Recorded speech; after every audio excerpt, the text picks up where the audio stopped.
If you like what you're hearing, put your money where your media is by supporting ad-free independent podcasts like this one. Go to lauraflanders.com/membership, and thank you. Hi, I'm Laura Flanders, and this is The Laura Flanders Show, the TV and radio program that seeks to raise radical spirits by interviewing forward-thinking people with real models of shifting power from the worlds of arts, entrepreneurship, politics, and activism.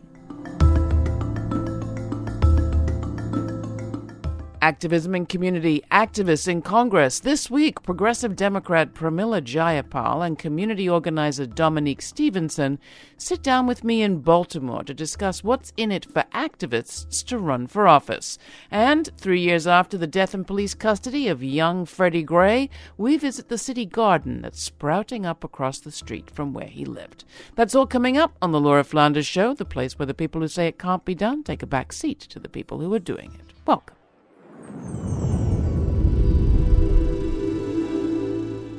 The Progressive Caucus Center Summit takes place every year in Baltimore, Maryland. Baltimore, Maryland is the place that you'll remember as the site of a municipal uprising after the killing of Freddie Gray. That story continues.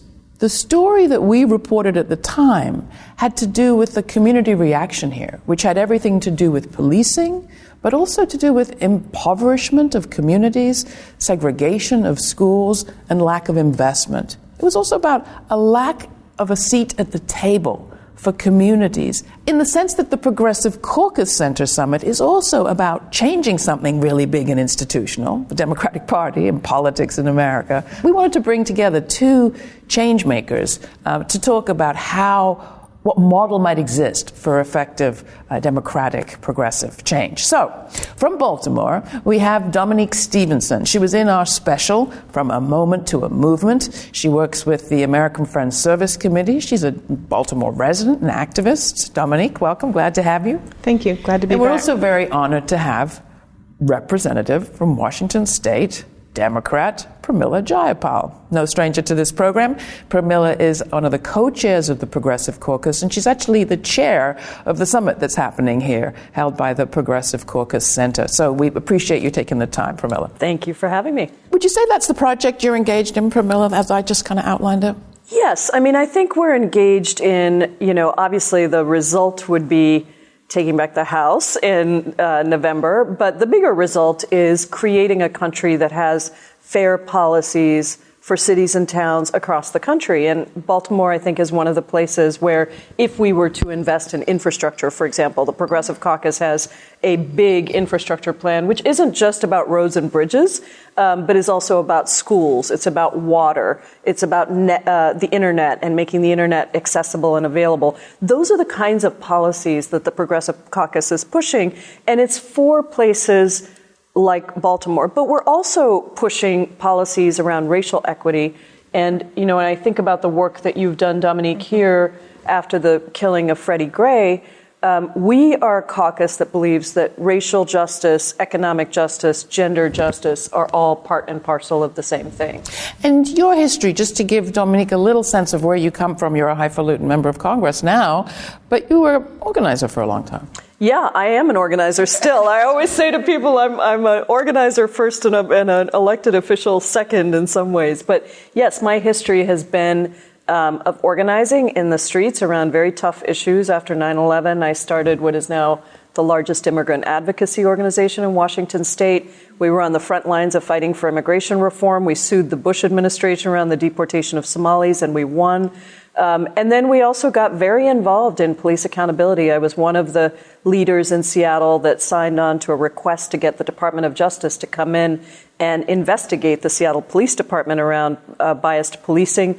Was on the committee to raise the minimum wage to $15 in Seattle. So that's been my work, is really organizing people to bring folks like Dominique, frankly, and voices that are not at the table too often to the table. And I think that that's the work, even in Congress, is to use elected office as a platform to organize and to bring organizers from the outside and the inside, if you even want to call it that, together to really create that movement for change. All right, so your turn, Dominique. Tell Pramila and me a little bit about your work and particularly how it's shaped up in the last few years. I actually started working with men in the Maryland prison system. A lot of those men had in some ways contributed to some of the issues in the community and wanted to figure out a way that they could develop a redemptive process in which they could go back or send young men who they were mentoring back into the community to do work and to actually sustain community. And so we were there before the issue with Freddie Gray occurred, before Freddie Gray's death.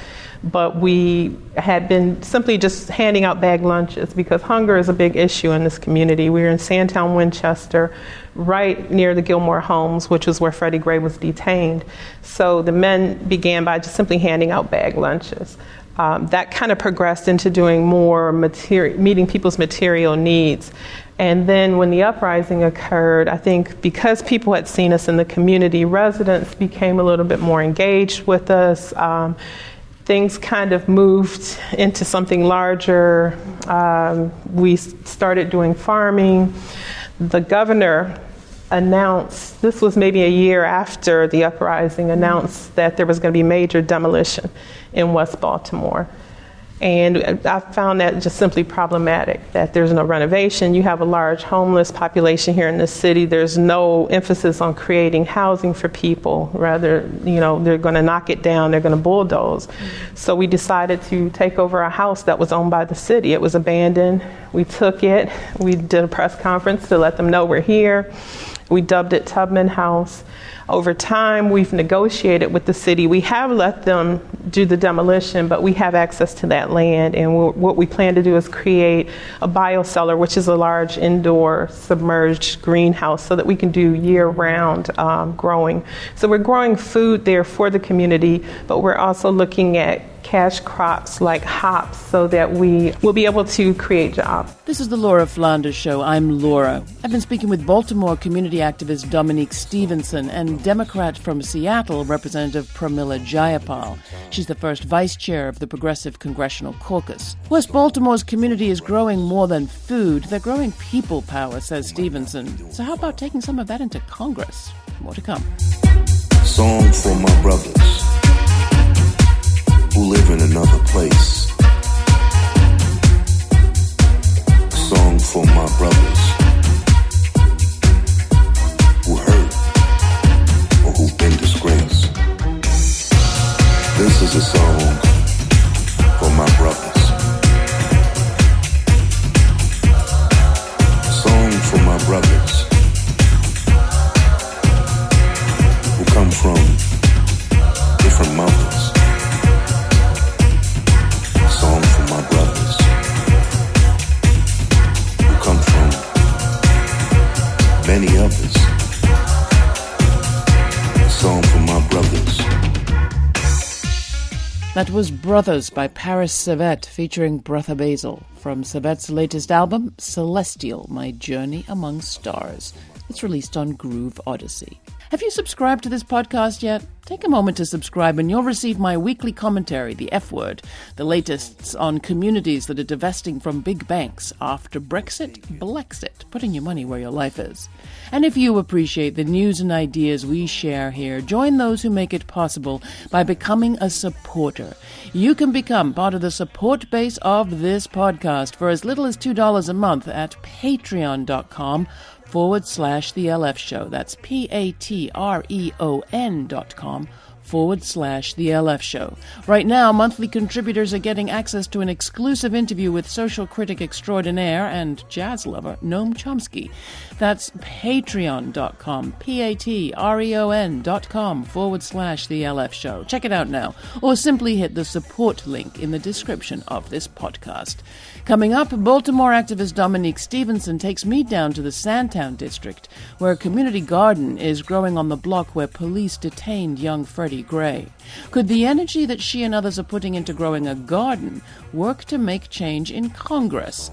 Seattle Congresswoman Pramila Jayapal says it's just what's needed, but Dominique has her doubts. So everything that you've just described is very much sort of self-help, self-reliance, self-organized community action. Is there something that you mentioned the governor, his role. Is there something the government and a political party or elected representatives have done, could do, you'd like them to do? Have done here in Baltimore, I can't say.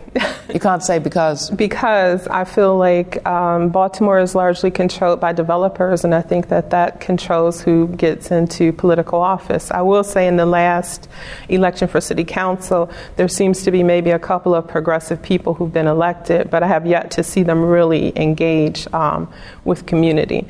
But I think the thing that they can do, is while we're going through this process of demolition, is look at how we can make this land available to people in the communities. Look at the actual communities that exist around this so-called blight.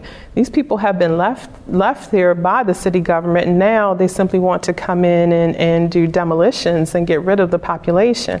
And my fear is that they will then sell that land cheap or that property cheap to developers who will create housing and will create retail, but it's not designed for the people who are currently there. The Gilmore Homes housing project itself is due to be demolished within, I think, 2 years. And the residents there have not received an actual plan. They don't know what's going to happen. They don't know how they will be relocated.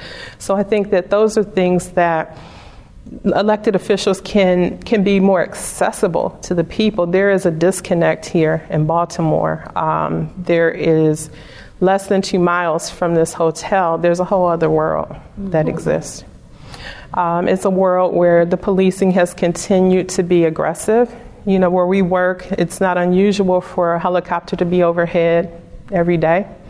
The drug trade thrives despite the fact that you have this aggressive policing. More money goes into policing and goes into the Western District Police Station than goes into the schools there in Sandtown. They've closed several of the elementary schools, and so some students are actually being bused out of their communities. So there is no economic development, and for many there's no hope. Listening to this, Pramila, what are you thinking? Well, the first thing I think is that I think what Dominique's describing is a government that isn't working for all the people, right? It's not just that government needs to be more accessible when there are a whole bunch of problems, but we actually need to be doing everything we can to not have those problems exist, to address inequality, to address housing and schools. That is what government is supposed to do. You see how an elected official or a city council or government can make a difference. When Bill de Blasio came in, he stopped stop and frisk. In Seattle, we passed a $15 minimum wage that lifted the wages of people at the bottom up. At the federal level, it's the same thing. We could work on comprehensive immigration reform. We could work on actually providing resources for the prevention of a lot of the issues that drive people to drugs. There's so many things that government should be doing that we're not. And I think the other thing I wanted to pick up on was what you said about developers controlling the agenda, because really what you're talking about is money in politics. You're talking about who uses government for their benefit. Mm-hmm. And that is one of the huge problems at every level of government, from local to Congress, is that there's corporate interests, the biggest corporations, the wealthiest individuals in a town or in the country who manipulate the system to work for them instead of for, the 90% of people who don't get any benefit from it. So I think of this as being exactly the problem with how government is working right now, but also the hope, because it is people like you, I think, that address these issues at the ground and force attention. And you see that happening, whether it's in your takeover of the land, which I just love, or whether it's in terms of the students in Parkland or, the Me Too movement. It's people saying, no, we're going to force you to address this. It's true in the sense that you showed it was possible to make a change because those locks magically changed. Does it feel possible to make a change around corporate power in the Democratic Party? It feels very difficult, I'll be honest. It is extremely difficult, and it feels like sometimes we sort of chew away at the edges, but what we really need is a reform of the system. It's not just Citizens United, which is hard enough to think about overturning, but it's also that we need public financing of elections. I mean, we did that in Seattle, the beginnings of it, with a democracy voucher, which essentially everyone would get it. So you would get $100, everybody would get it. Candidates, if they apply for the democracy vouchers, they're limited in terms of how much they can raise overall. And it means that Dominique can go to the polling, send in, before she goes to the polling booth, send in her money for X candidate, and she's got the same as you or me or some corporate developer. Does that sound good to you, Dominique? It sounds good to me. Are your neighbors or your friends and colleagues engaged in elected political work right now? No, to be honest, I think a lot of people have divested from that process because going back to what I was saying about there's no hope. What people are seeing is not enough change that's really impacting their communities, that's going to impact their children's lives. And the elected process here in Baltimore and in Maryland sometimes feels like a farce. So what would it take to shift that? Once people have sort of divested and got discouraged, it's kind of hard to suck them back in. It is. I think that, one, it's going to take a lot of work on the grassroots level. I think it requires growing up some of those candidates from the communities that we're working in. I think that people need to see people like themselves, people who understand their issues as their representatives. I think in the interim that, like I said, government needs to be more accessible to people. People mostly see these folks when there is an election or on the news, or when an event like the murder of Freddie Gray occurs. Then suddenly they're in the community and they're visible, but they're still not really engaging the community. So what concretely needs to happen? An office set up in Sandtown? What concretely could happen is you could run for office. I mean, I'm not kidding. This is what is starting to happen that is transforming how government gets done, because people who really are deeply rooted in the movement, in their community, who are organizers themselves, you see the pressure I'm putting on you, my hands starting to move, but I mean, I think this is what matters. That's why I ran for office. I never thought I would be an elected official. It was not, I wanted to be on the other side because I had some disdain for elected officials, honestly.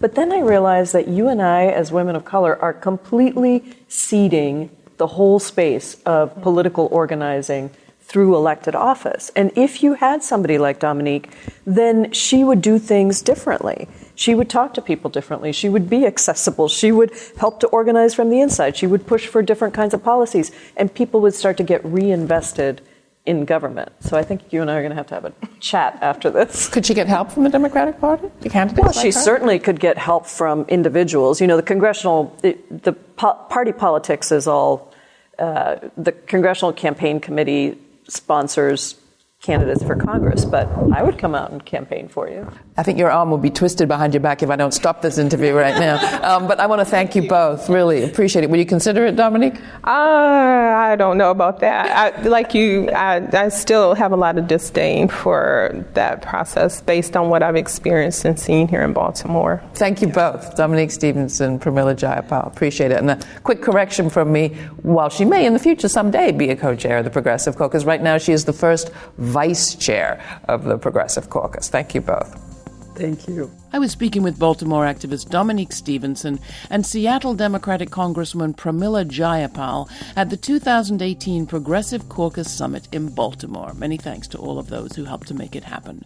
Directly following that conversation, Dominique took me out to Sandtown, the neighborhood where Freddie Gray lived, to see how that community is doing for itself now what no one in government has yet seen fit to do, namely invest, cultivate, and grow food. First, she showed me around. So we're here at 1722 Pressbury in the Sandtown, Winchester neighborhood of Baltimore, West Baltimore actually. This is an area that we've dubbed Tubman House. It was originally a physical structure. Now it's more or less a community. And we're with Asar, who is our farm manager here. Before this was here, there was houses here, abandoned houses that have been dilapidated for years. They were torn down by the city and the lot was just left vacant. It became just like any other vacant lot that you see here in West Baltimore. It just became a dumping grounds and it was wasted space and it wasn't utilized. What we did was we came here, we assessed the property, built some raised beds from reclaimed materials, got some compost, and filled the beds with good compost, and started cultivating everything from fruits to vegetables here. We have a chicken coop. We're going to raise chickens. The structure here will actually be the chicken coop. That structure there is going to be where we do aquaponics, so we're going to have fish there. And we're also going to grow herbs and things will be powered by the aquaponics. We also grow crops. We're doing hops eventually, to sell. But we also do a lot of food for the community. So there are anything from like tomatoes, peppers, potatoes, onions, whatever people want, okra. We invite them to come participate. We also let them know this is for you. Everybody loves the chickens. Right now over there is Evil. She laid one egg and now she's getting ready to lay another. And Blue Eggs over here. The reason why we call her Blue Eggs is because, well, she lays blue eggs. I always love to come here and work with the chickens and help them plant food and stuff. See? Evil, she laid 2 eggs. The 1619 Coalition, we took that name when we originally took the house from the city. We were illegally occupying it. I mean, we felt like we had moral law on our side. But we took it because 1618 is generally referred to as the date that the first Africans were enslaved in the U.S. I mean, it actually goes back a little further than that, but we felt like that was a point of reference. And the house itself that we occupied was 1618 Pressbury. So we were like, okay, we'll be the 1619 Coalition. And it was different folks, different activists, artists, and people who were engaged in the process of taking the house. Okay, so the wood that made the raised bed boxes actually come out of these houses that are here. It's reclaimed wood that comes out of abandoned houses that's been deconstructed.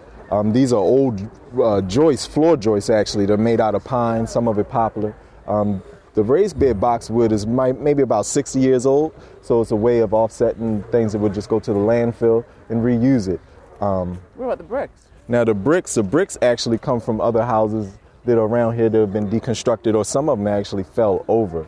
And these bricks are over 100 years old.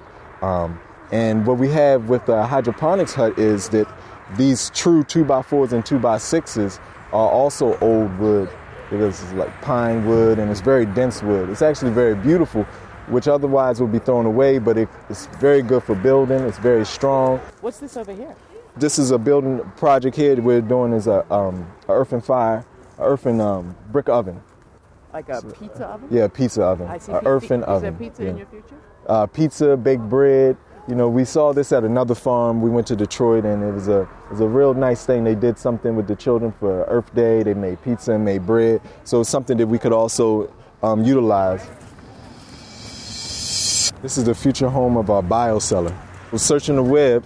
Rhonda and Dominique saw the video of Chateau Huff with Mansfield, and we said that this is something that we would like to do here. And we looked at the practicality of it being a biocellar. You could grow food all year round with less inputs, utilizing the old foundation of houses. That was something that we're already into, reusing reclaimed materials from the houses, but now this is a way to literally reuse the whole structure, you know. So what you see here, we'll have the same sort of setup with polycarbonate glass facing the south side of this, and sun shining down and utilizing the cellar as grow beds. We would do things like aquaponics and different sorts of plants, and we'll be able to extend our growing season, possibly even doing some tropical fruit trees. You know, this is not anything new. This is things that people are doing all across the country. It's definitely part of the food movement, but it's to address food apartheid. So making this food available to the community, initially making most of the food free to the community where they can pick at their own time. And also it's a training ground. Building these raised bed boxes is a way to teach vocational skills to the youth. It's a way to tie in science and STEM into there. We have everything from rainwater catchment systems to building solar panels on top of the aquaponics shed. Also looking at dealing with other aspects as far as like growing the food, but also how to prepare it. So out here we do things like prepare smoothies, we prepare meals on stoves. You know, the children are able to sample these meals, make recipes, take them back to their families, and then duplicate them. You know, so they learn about culinary arts, health and wellness, and urban agriculture, as well as any other program we do here, like literacy or tutoring. What we're doing here is we're building community. It's self-empowerment. It's how in our communities we redefine our own lives and we tell our own narrative, our own story, regardless of what the media states. You know, it's a lot of respect for these places that are here. Building this garden, it is a place that grows food, but it's also something that changed the physical structure of this neighborhood. You know, and that does something to the neighborhood. It does something for the spirit of the neighborhood.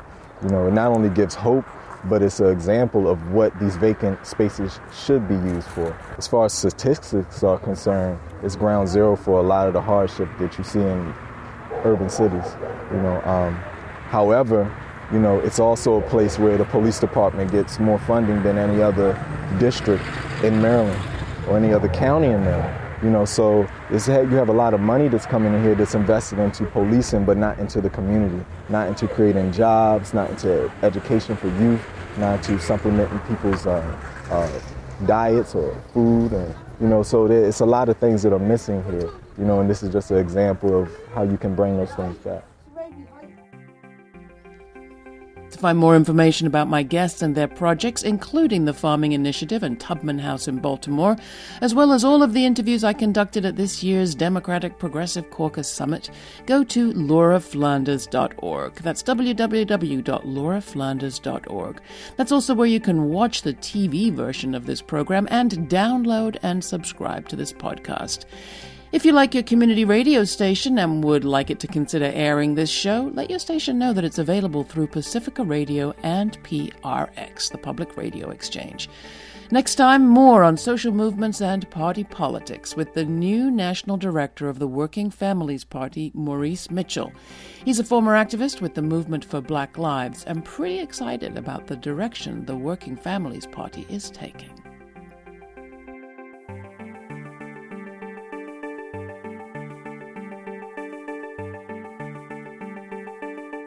This show is produced by yours truly, Laura Flanders, with Tammy Hamada Warrenoff, Monica Mohapatra, Danica D'Souza, Diego Romero Montiel, Jeannie Hopper, and Mira Al-Rahim. The program's made possible by the Novo Foundation and listeners like you. Become a member today. Thanks for your ongoing support. We couldn't do it without you. Stay kind, stay curious. Till the next time, I'm Laura Flanders.